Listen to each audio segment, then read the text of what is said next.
За тэгээ бөөндөө сайхан үнэр гэр бүл хоолоо сайхан зоогсны дараа мэдээд цэвэрлэгийн их ажил үлдсэн байна. За үүн дээр Бэмби битэр гардан ажиллаж байна.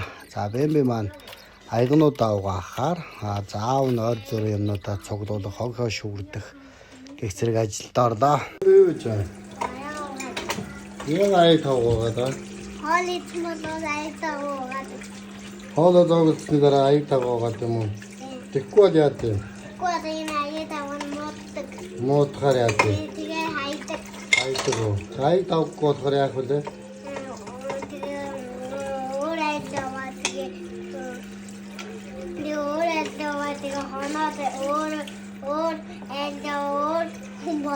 Эмээга муухай угааж байгаа юм уу? Муухай угаах юм уу?